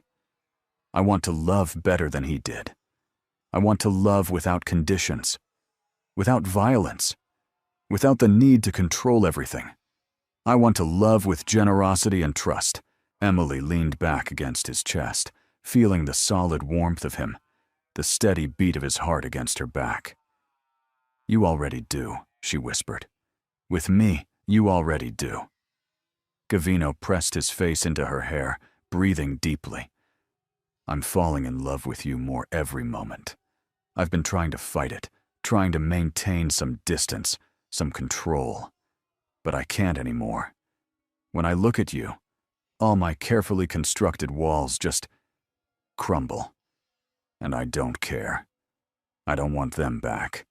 Emily turned in his arms to face him, the dying light painting his face in shades of gold and shadow. "I love you too. I know it's fast. I know it's crazy. I know we barely know each other. But it feels like I've known you forever. Like I was waiting for you my whole life without realizing it." Gavino planted a soft kiss on her cheek as the sun disappeared and the stars began to emerge.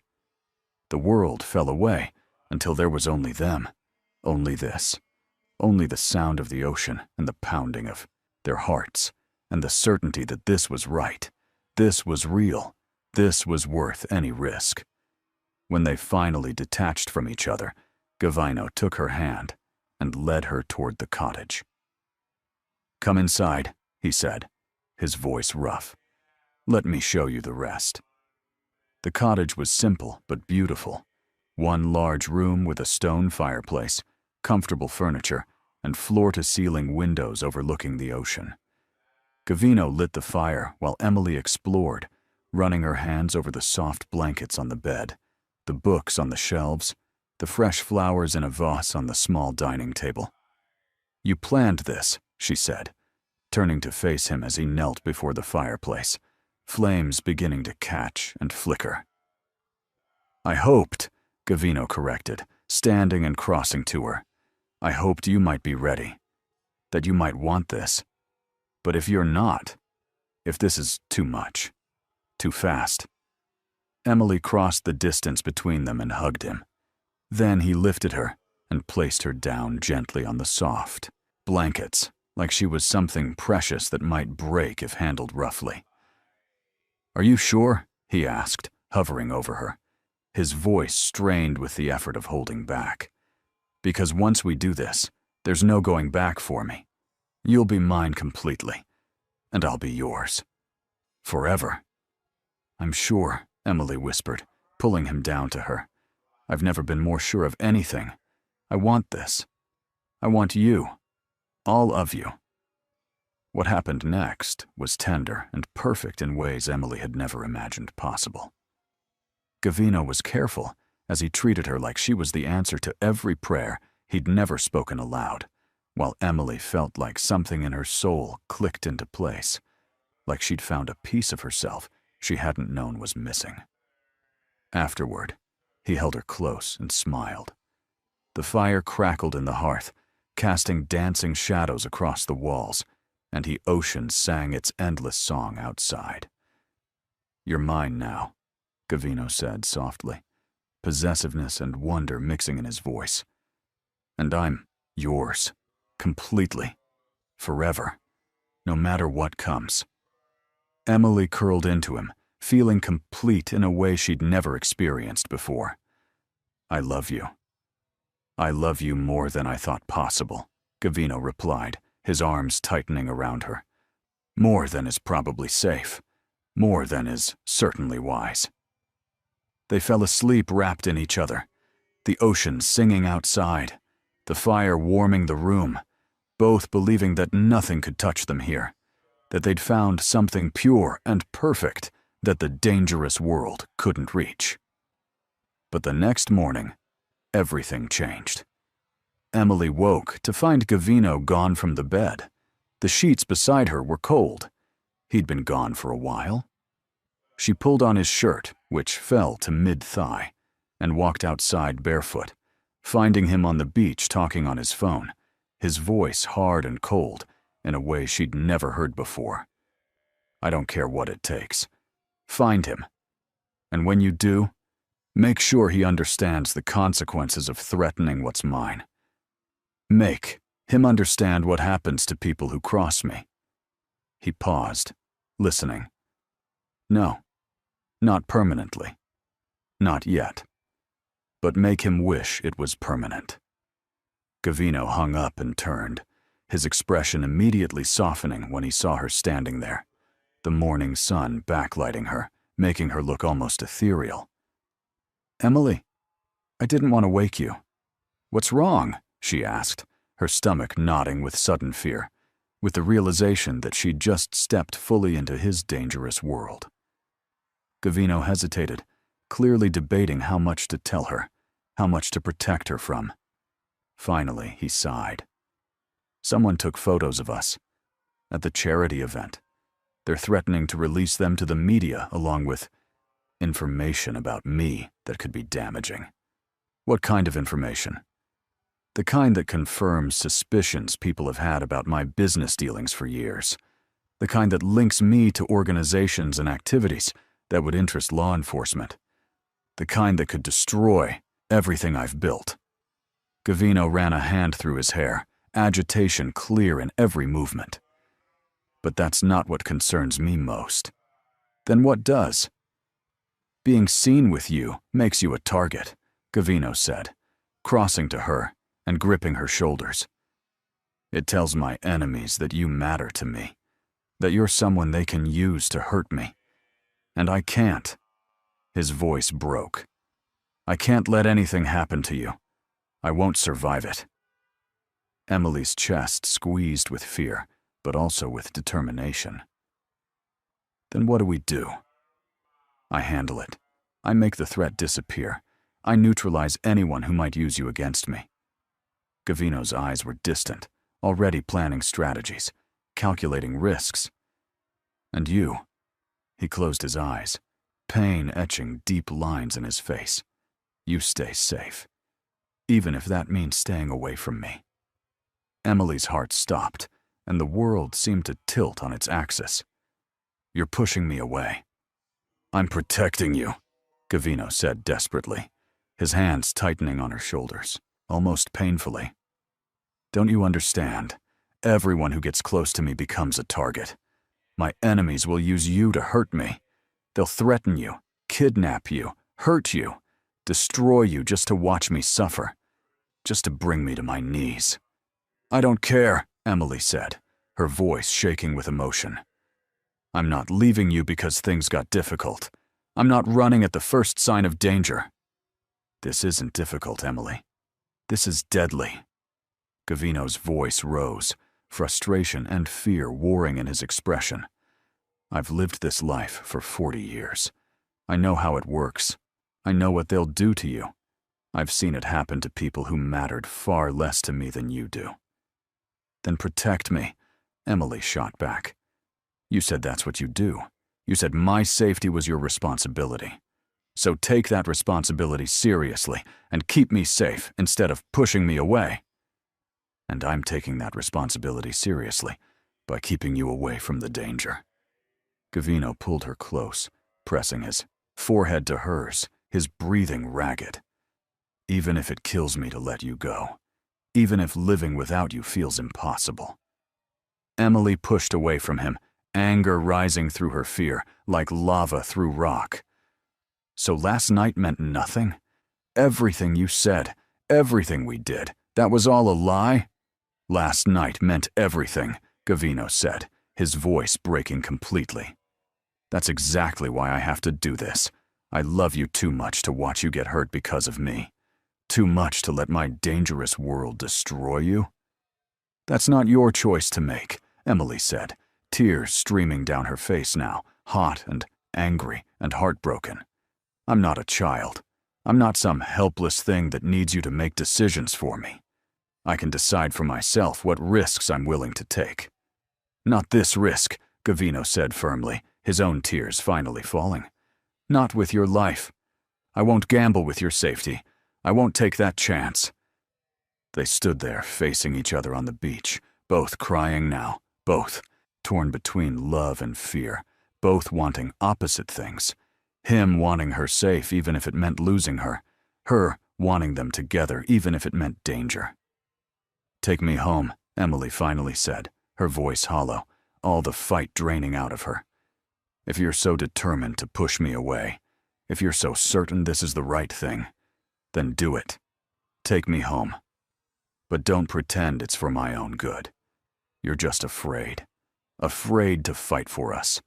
Afraid to believe we can make this work." Gavino flinched like she'd struck him, like her words had found every vulnerable place and pressed hard. "Of course I'm afraid. I'm terrified.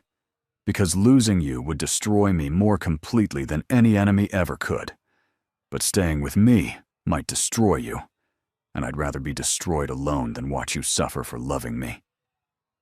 The helicopter ride back to the city was silent, both of them staring out separate windows, both hearts breaking in different ways, both wondering if love was supposed to hurt this much. The pilot clearly sensed the tension, keeping his eyes forward, saying nothing. When they reached Emily's apartment, Gavino walked her to the door one last time, moving like a man heading to his own execution. "I love you," he said, his voice rough with unshed tears, with grief for what they were losing. "I will love you until the day I die. Remember that. Whatever happens, whatever you think of me after this, remember that I love you more than I've ever loved anything." "Then you were right," Emily said coldly, even as her heart shattered into pieces too small to ever fit back together. "You're not a good man, because a good man would fight for the person he loves, not run away when things got hard, not choose fear over love." She went inside and closed the door, sliding down against it, sobbing so hard she couldn't breathe, couldn't think, couldn't do anything but feel the crushing weight of loss. Outside, Gavino stood frozen for long minutes, her words cutting, deeper than any knife ever had, deeper than any wound he'd received in 40 years of dangerous living. Because she was right. He was choosing fear. He was running. He was doing exactly what he'd always told himself he'd never do, letting fear win over love. But he couldn't see another way, couldn't see how to keep her safe while keeping her close. So he walked away, each step feeling like dying, leaving pieces of his heart on her doorstep behind him. For 3 days, Emily's phone stayed silent. No calls, no texts, no flowers. Nothing. Gavino was gone from her life as completely as if he'd never existed, leaving only the memory of what they'd had and the ghost of what they might have been. Emily went to work like a zombie, moving through her days on autopilot. She painted at night with tears streaming down her face, violent slashes of color onto canvas, blacks and grays and deep reds, expressing the pain she couldn't voice aloud. Her apartment filled with paintings of heartbreak, each one a scream she couldn't let out in public. Emma tried to help, bringing coffee and pastries, offering to listen, but Emily couldn't talk about it. Couldn't explain that she'd fallen completely in love with a dangerous man in 3 weeks, and he'd broken her heart to keep her safe. It sounded crazy, even in her own head. On the 4th day, Derek showed up at the gallery. Emily looked up from her computer to find him standing in the doorway, looking genuinely apologetic for maybe the first time in his life. He'd lost weight, had circles under his eyes, looked like he'd been sleeping as poorly as she had. "Emily, please," he said, taking a step inside. "Can we talk? Just for 5 minutes?" "There's nothing to talk about," Emily said flatly, her voice empty of emotion. She had none left to give him. "I made a mistake, a huge, terrible mistake. Maya meant nothing. She means nothing.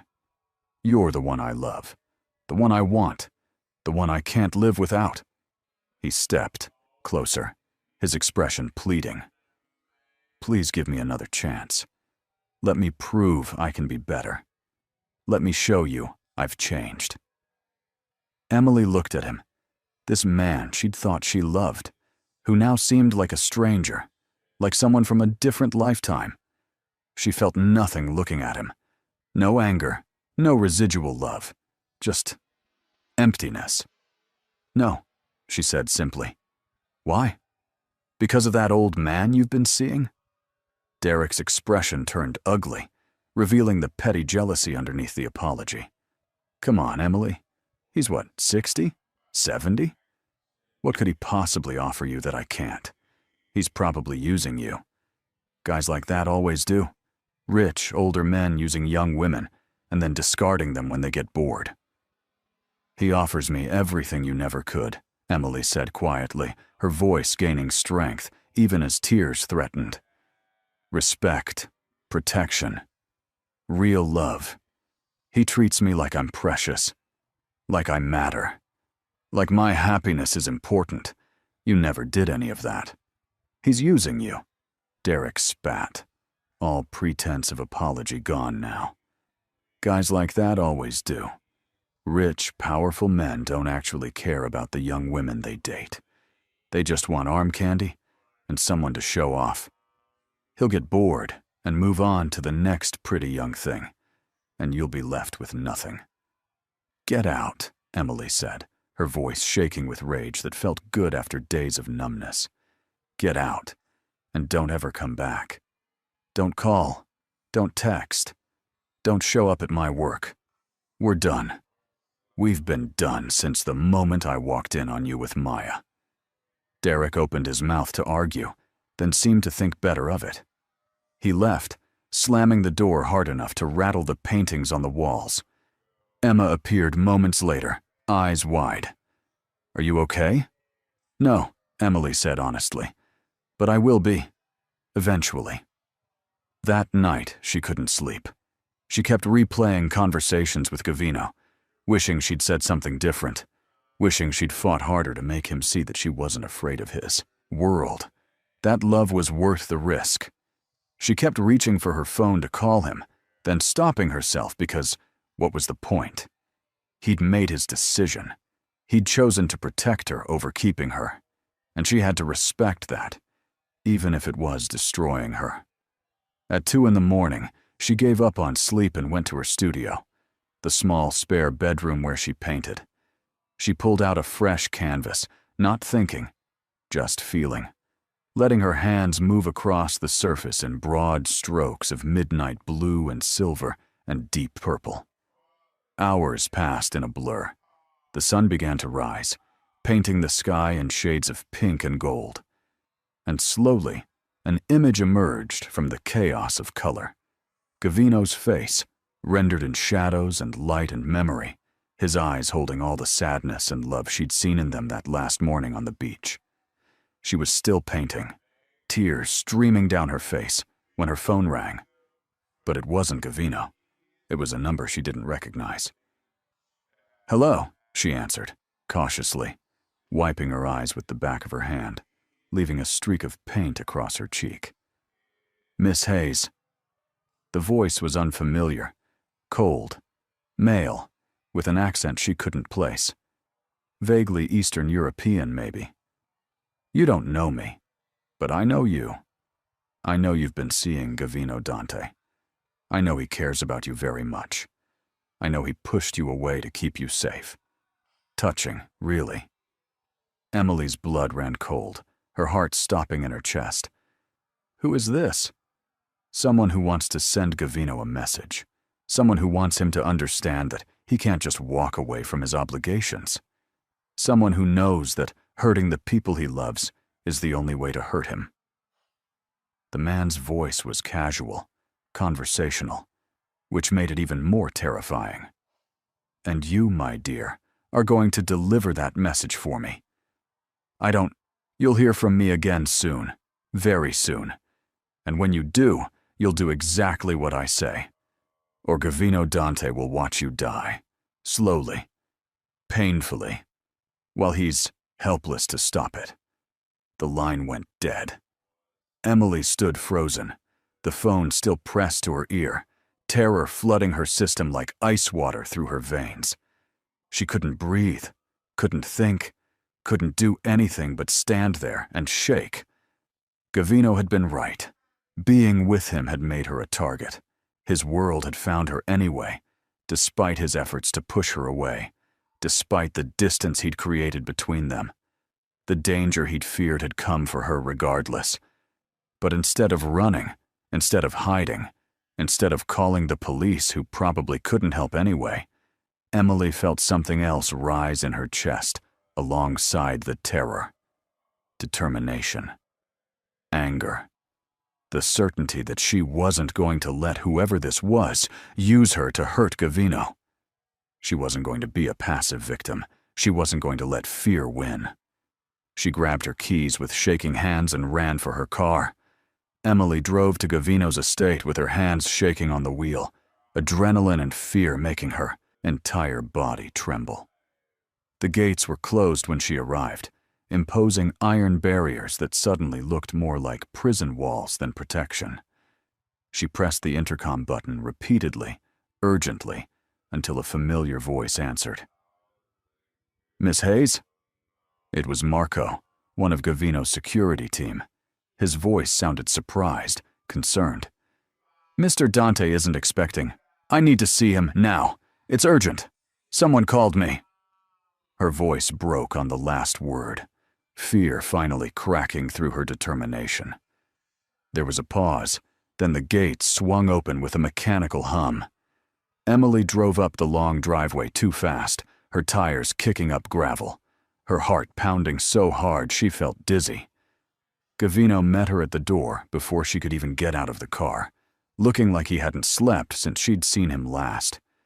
His eyes were shadowed, his face drawn, his hair disheveled, like he'd been running his hands through it repeatedly. But the moment he saw her expression, everything changed. His entire body went rigid, alert, dangerous. "Emily, what happened?" He pulled her from the car, his hands running over her arms, her face checking for injuries with frantic efficiency. "Someone called me," she said, her voice shaking. "They said they know about us. They said they want to send you a message through me. They said they'd make you watch me die if I don't do what they say." Gavino's expression went cold and deadly, transforming him into someone Emily had never seen before, the true version of the dangerous man he'd warned her about. "When? How long ago?" 20 minutes, maybe less. They hung up before I could." Gavino already had his phone out, dialing. "Marco, I need a trace on Emily's phone immediately. Someone made contact. Threatening contact. I want to know who within the hour." He hung up and turned back to her, his hands gripping her arms. "Did they say anything else? Any details about when or where or how?" "No. Just that they'd contact me again soon. That I'd do exactly what they said." Emily was crying now, fear and relief at seeing Gavino mixing into overwhelming emotion. "But I'm not telling you this because I'm scared, and I want you to save me. I'm telling you because we're in this together. You don't get to push me away to keep me safe. It doesn't work that way. They found me anyway." Gavino closed his eyes, pain and relief warring on his face. When he opened them again, they were blazing with emotion. "You should have stayed away. You should have let me handle this from a distance. Coming here puts you in more danger." "Stop telling me what I should do," Emily said fiercely, anger cutting through her fear. "I love you. That means something. It means I don't run when things get dangerous. It means I stand beside you and we face it together. I'm done letting you make decisions for me out of fear." "You don't understand what you're asking," Gavino said desperately. But his resistance was crumbling. "These people, They don't play by rules. They hurt innocent people without remorse. They'll use you to destroy me." "Then stop treating me like I'm helpless," Emily shot back. "I chose you. I chose this. Now stop pushing me away and let me choose how I face whatever comes next." Gavino stared at her for a long moment, something breaking in his expression. Then suddenly he pulled her close, holding her so tightly she could barely breathe, his whole body shaking. "I can't lose you," he whispered into her hair, his voice raw with emotion. "I can't survive it. It would break me completely. When I walked away from you, I thought I was dying. Every moment without you has been torture." "Then don't push me away," Emily said, her arms wrapping around him just as tightly. "Keep me close. Protect me if you must. But don't make me leave. Don't make me face this alone." Gavino pulled back, framing her face with his hands, his eyes searching hers. "If you stay, you follow my rules. No arguments, no independence. You don't go anywhere alone. You tell me where you are at all times. You let my people watch over you constantly." "Okay," Emily agreed without hesitation. "I mean it, Emily. This isn't negotiable. Your safety comes before everything. Before your work, before your freedom, before my own comfort. Everything." "I understand. I agree. Just don't send me away again." Gavino kissed her then, desperate and claiming, and full of relief, like a drowning man finally reaching air. When they pulled apart, his eyes were wet with tears he didn't bother hiding. "You're the bravest person I've ever met," he said hoarsely, "and the most stubborn. And I love you more than I have words to express." "I learned from the best," Emily said, managing a small smile despite her fear. Gavino's phone rang. He answered it immediately, his expression hardening as he listened. "Find him. I want him brought to me alive. I want to look him in the eyes before I decide what happens next." He hung up and looked at Emily. They traced the call. It came from Andrew, that man from the charity event. "Andrew?" Emily's eyes widened. "But I thought I'd handled him too. Clearly I underestimated his desperation." Gavino's jaw clenched with barely controlled rage. He's been a problem for years, always pushing boundaries, always trying to take what's mine. This ends now. Permanently. What are you going to do? What I should have done long ago. Remove the threat completely. Gavino's eyes were cold now, showing the ruthless man who'd survived decades in a brutal world. "But first, I need to make sure you're protected." Within the hour, Gavino had mobilized his entire organization. Security personnel arrived to sweep Emily's apartment for listening devices or tracking equipment. Her belongings were packed and moved to Gavino's estate. A team was assigned to watch the gallery 24 hours a day. And Emily found herself installed in Gavino's home, not as a guest this time, but as someone under his complete protection. "This is temporary," Gavino said, though they both knew it was a lie.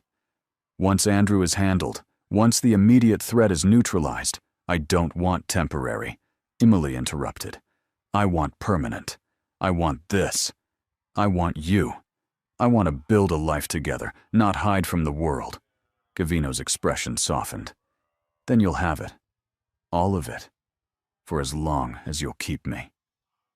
That night, Emily couldn't sleep despite her exhaustion. Too much adrenaline, too much fear, too much relief at being back with Gavino.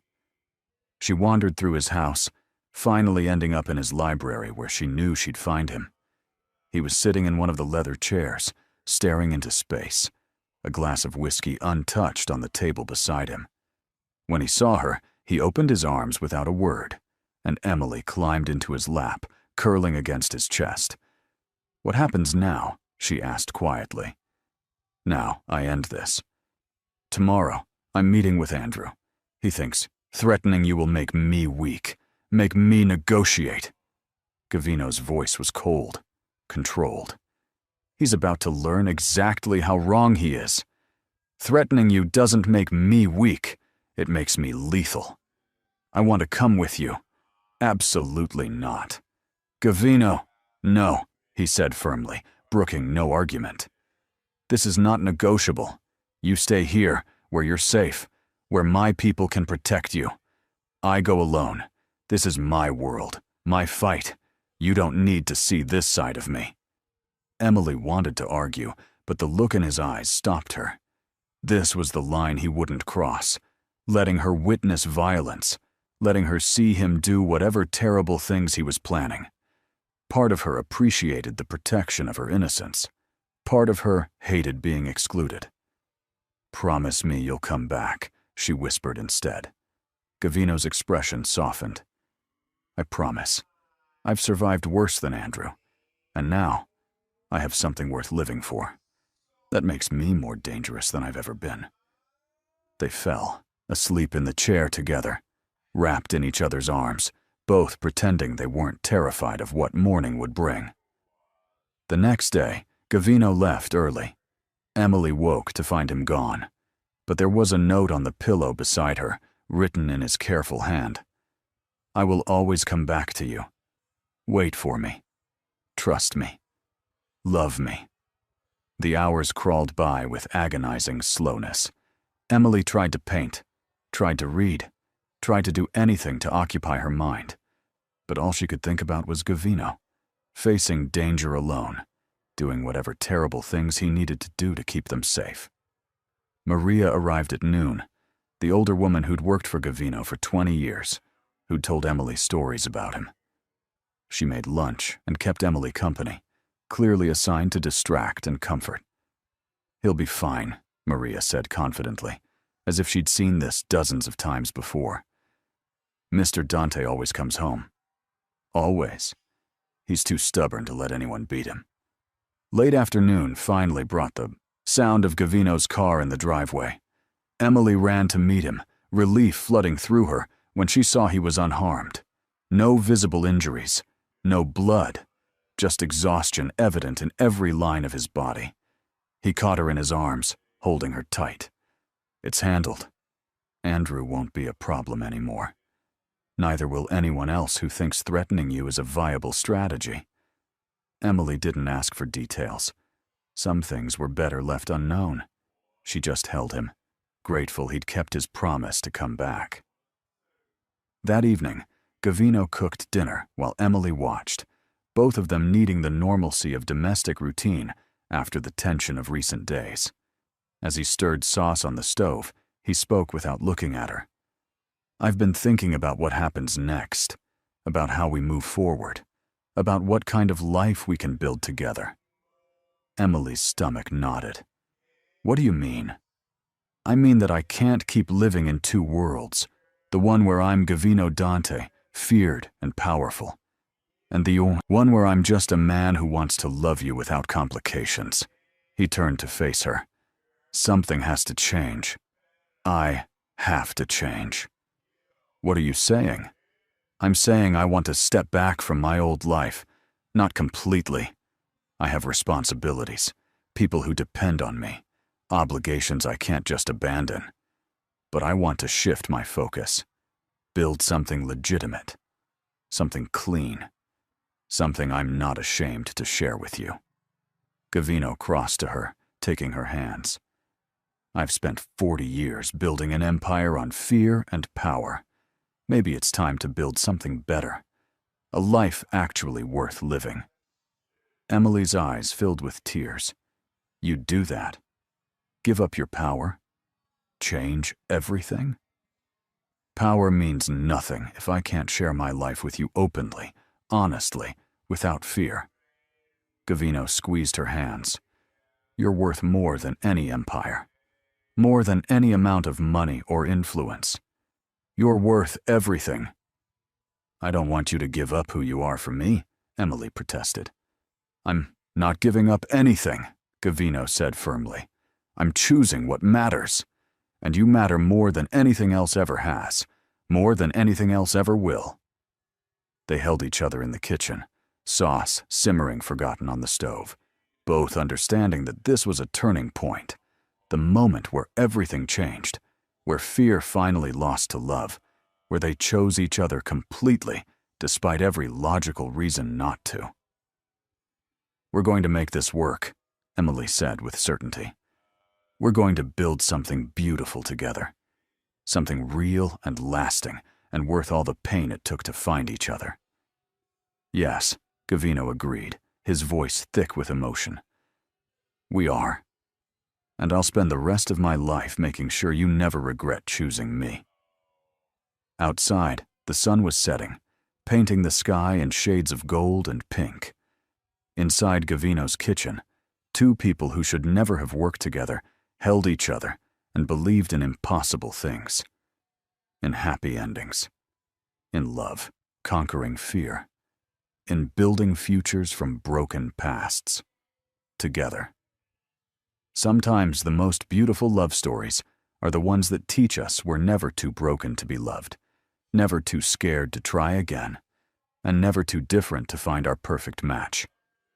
Gavino and Emily showed us that real love isn't about perfect timing or logical sense.